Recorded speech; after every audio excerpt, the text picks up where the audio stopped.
Hello and welcome to the Level Up Academy YouTube Live.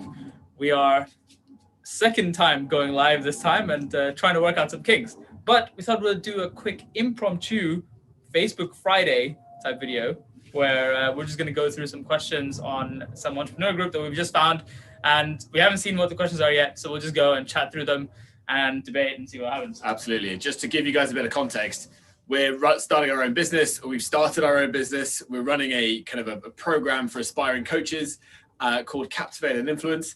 And we just thought it would be really fun to go through these questions because some of them are really good questions that any entrepreneur would benefit from getting answers to.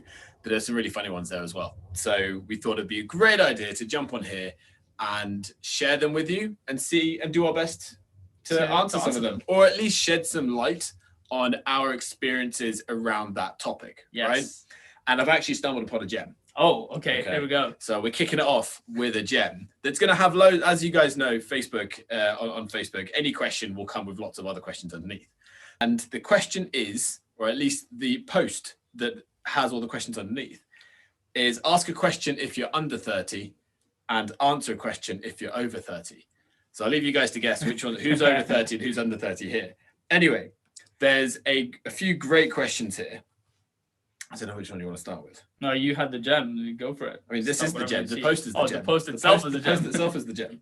So, I mean, we can't start with that one, right? No, we can't start with that one. That's too good.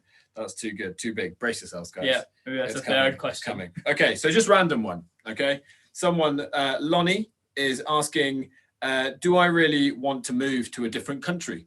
Or is it just a phase? I'm assuming, presumably, given that she's answering the question, she's asking a question, she's under 30. She's under 30. So, I mean, do you really want to move to a different country? Not much context there. It's a business Facebook group, but yeah, I mean, how can it be a phase though? Like, if you want to move to a different country, it's not like a season that you'll come and go and be like, oh, right now I have this problem that I want to move to a different country. A little bit later, I'll see and appreciate the country I'm living in. It probably is a bit of a phase. It kind of happens when, let's say, you've finished your kind of formal education, you don't have any responsibilities or many responsibilities other than your contract with your employer.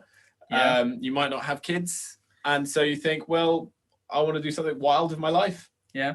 But then again, you could also just want to move somewhere because you want to experience the world, work in a different place, learn a new culture, all that sort of stuff. And that could be just a thing that you want to do. Yeah. But I think it is both a phase, because it's probably more common amongst people who, like, before you have kids, you think that your life's short, and so you want to put yourself, like, just get out there and explore the world, as you've just said. But also, you're right that if you don't like where you're at, move to a different country. The world is massive. Exactly. Right. We've wrapped that one up. So Lonnie, let's have a look at watching this. Move. Right. This is an interesting one. Okay. This is an interesting one. Is there anything you regret doing or not doing in your 20s? Take your pick. Take your pick. Which one? Right, Which one springs to mind right now? What's easy? Easy? Yeah. I mean, I'm 27, and the thing that I wish I'd done earlier is, I don't know, just be more active on social media. Start an Instagram page or something like that, just about things I like, just to document my journey. I mean, there's a few things. I mean, a lot of people talk about this, documenting your journey stuff. For me, there's probably a few things that would have been great. One is to actually see the progression of my life with doing different things. And, like, sometimes now I look at my pictures when I was like 20, and I used to think I was buff back then, which I wasn't. I was like skinny. And so, it'd be quite funny to see that, be like, oh yeah, I'd be like posing around somewhere and trying to look cool. But the other thing is also, by now, I would have been so good at understanding how social media works, leveraging that growth that happened in the last sort of, 5 to 10 years, really. Yeah. And, now we're starting this business. Back then, if I had done the whole social media thing, our lives could be in a completely different place. Yeah. I mean, we're starting this business now, which is 99.9% social media based. Yes, exactly. It is 99.9% social media based. So I'd, probably have a similar regret in that it was, I remember the days where everyone, all the cool kids were on social media. I like to think I was cool, but I was cool in my very small circle. And so I probably have a similar thing, but I distinctly remember being that guy. I was like, no, I'm not on social media. I don't want to share all my life with everyone and all this. What pictures would I even take? Exactly. And now looking back, now that we've started this business and we're experiencing the power of social media. And, you know, looking at some of these people online who we follow, you know, we enjoy kind of catching up on what they've been up to on the day. Yeah. And they're just living the dream. They're loving it. They're loving it. And they started around the time that, you know, we should have started. Exactly. But hey, even if you've moved past this sort of golden era of social media, now it's still not too late, so they say. So we're experimenting the same thing now. It's growing. It's almost, I almost feel like technology with, you know, AI coming in, all the other technology innovations. I think we're still just scraping the tip of the iceberg. I think there's a lot of disruption to come. Exactly. And it'll be exciting to see what happens. Hey, better late than never. Exactly. And I mean, I'll flip it on its head. And something I regret doing is probably my PhD.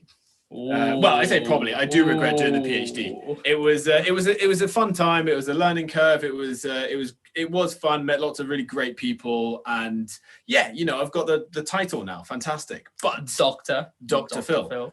But hey, Dr. Phil. Dr. Phil. There we go. Like Dr. Phil. I know what you're talking about. Dr. Phil. Dr. Phil from what? PHIL Phil. From TV show Dr. Phil. Which you haven't seen Dr. Phil? No. That's like trash TV 101. That's for under 30s. No. But you're all about the trash TV. No, actually, this is more like drama TV. Okay, hang on. That's for another Facebook Fridays, right? We'll go to a different group on this Facebook, on next Facebook Fridays. But part of me does regret doing the PhD because I thought that by getting that qualification, getting that title, I mean, at the time I was exploring doing the PhD thinking I might fall in love with research and kind of academic research. And I loved the topic I was researching, or at least the broad area I was researching. It was in biomedical sciences. I still love it to this day, but it was it was really hard work. It was really demanding. I was in a lab for 12, 13, 14 hours a day, if not longer, with no windows, dark. I was on my own. I was doing my own thing. No one was doing anything similar to me. And actually it was just, it was lonely, but then do that for 4 years. It does play with your mind a little bit. Well, quite a lot, actually. I kind of came out the back of that with really some massive limiting beliefs. I felt quite broken after that, to be honest. And, you know, it's been a journey coming out of that. I've tried lots of different things since then. And I mean, here I am. Now you're a completely different person. I spent time doing corporate consulting, now a completely different person, starting my own business. I never imagined starting this sort of business, but it's completely different. But when I look back, probably aligned with what you said, I probably regret it because I could have done so many different things, or other things that are maybe a bit more suited to who I am now. Yeah. But then, hey, life is all a journey. And, you know, the last thing I want to say about this is the question is all about regret, right? Yeah. One of the things I like to say is regret is a funny thing because you can never really regret the choices you made if you made the best choice based on the information you had at the time. Yeah. Yeah. You know, if or you at least you shouldn't regret. And you shouldn't. So if you knew the information, if you had the information and you still deliberately made a shitty choice, then all right, cool, regret that. Like the social media thing, you know, we knew at that time things were happening. We were just ignorant, didn't really want to know. Exactly. So then we can kind of regret it. Exactly. But like the PhD, you wanted to grow in that area at the time. No, I wanted the title. You wanted the title. Ego was whatever. Ego was the sole driver in that scenario, and it was. Hey, but now you do have it. So exactly. Now I have it, but now I don't even use a title. So. That's 4 years well spent. Now you guys know. There we go. You know, all our multiple followers. So, okay. How long did it take you to where you wanted to be financially? Still getting there. Right. Hey, this financial journey is a journey. Whenever you hit that goal, you're probably going to up that goal anyway. Exactly. So, okay, lots of what if I'm 30, I'm stuck. 30 and stuck is fine. I mean, I'm not 30 yet, but you're not 30 yet. How about this as a question then? How do you feel about turning 30? I'm completely fine with it. Like, age is just an arbitrary number for me. Like, it means nothing. Like, 30 is, I think the whole society makes 30 a big deal because there's all these bucket lists of all this shit you got to do before you're 30. But, like, why? Why? Why do you, what happens after 30 that makes life doom and gloom? Like, nothing, right? And I mean, I don't think there's any massive difference. I mean, last time, so where I used to live before, my neighbor was 42, but I only got to know that after I was like really good friends with the guy. And I would never have guessed that.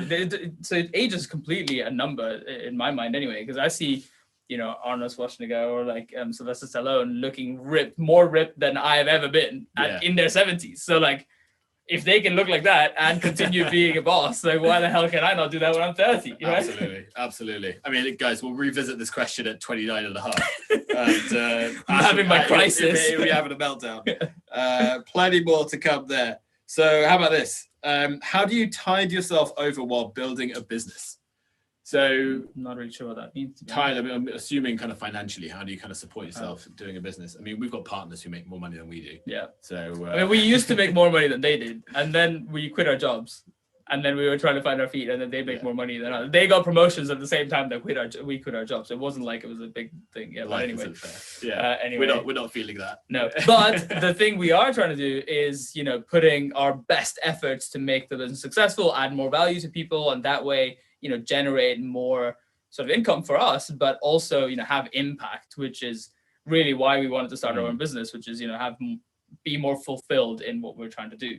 Exactly. So, I mean, that's it. It's adding. I mean, maybe it's not the answer that this questioner is looking for, but ultimately, if you're adding value, we big thing in the program that we, our one-to-one coaching program is putting people, these aspiring kind of entrepreneurs, aspiring coaches, getting them in front of prospective customers straight away. Yeah. Starting speaking to people, getting to know their pain points, their challenges, what it is they're trying to achieve, and then add value, because people pay for what they value. Yeah. And so if you have something that they want, then if you frame it properly, if you communicate properly, if you articulate that value properly, then they will buy. Yeah. And that's what we've been able to do. Yeah. And, one other thing on that tiding over question, what we did that I do not regret is starting a business as a side hustle. Yeah. That's probably a huge tip for anyone who's trying to like tide over. Like, don't put yourself in a position where you don't have money to support yourself. Like, we had built up enough savings that we can support ourselves financially while going through this change. But before that, we were working as a side hustle and building the whole thing that way. So, if you're thinking about starting your own business, then definitely consider side hustling and then turning that into a main hustle. The top one. Let's finish Do people care? Ooh. No. Brutal. Simple answer. Like, let me think about it, right? Like, why? Who gives a shit? Like, who cares about, like, to a point where who cares about somebody else's life in such a deep way? You are effectively the hero of your own story, so you think that everybody gives a shit about you more than they give a shit about themselves. But you got to think about the fact that everybody is the hero of their own story. Yeah, I think that's right. I think people are by nature quite selfish. Yeah, not like in a bad way, but just in general. But if it came down to choosing yourself versus someone else's fortune, I think 99.9% will choose themselves. Yeah. I'm not sure. Maybe we're both cynics. I think the 0.1% is broken. I'm not sure. Yeah, but there are going to be specific circumstances in which you would put other people ahead of you, or they're making an investment in that relationship. Yeah, exactly. So they're giving the fortune to them, hoping that they'll give it back. Exactly. Or come back to them. So, I mean, I think in terms of whether people care, I think you hit the nail on the head in that people are the heroes of their own story. So they kind of think other people. There's probably two angles you can. Well, maybe not two angles, but let's frame it in a fear of judgment kind of way. Yeah, fear of judgment, it affects all entrepreneurs, it affects all people wanting to start a business or try something a bit different. Yeah. Okay, whether it be a new career path, a new hobby, a new. I mean, you can go through a new anything really. A new anything, and fear of judgment is definitely there. And I mean, if the people who do judge are probably projecting their own fears and their own, well, they are definitely projecting their own fears and insecurities onto you. Yeah. So actually the people who aren't judging or that you're afraid of judging, the popular people, are the heroes of their own story. They're caring about whether people are judging them. So actually, in conclusion, people don't care. Exactly, because you're so self-centered, but not in a bad way, but like you just care so much about you putting your best foot forward. Yeah. You don't have time to care about whether somebody else putting the best foot forward. And exactly. Here's a quick quote, right? People are going to be talking about you behind your back anyway, so you might as well be doing what you like to do and give them something to talk about. Exactly. So control the narrative. Exactly. Control the narrative. And I think that will wrap it up there. yeah, it was a good Facebook Friday. First one ever. We might do some more of these if you like it. Let us know in the comments below. Yep. If not, also let us know in the comments below, and we will wrap that one up pretty pronto. We'll cut it pretty quick. All right, guys. Well, until the next video, enjoy the content, and we'll see you next Friday. See ya.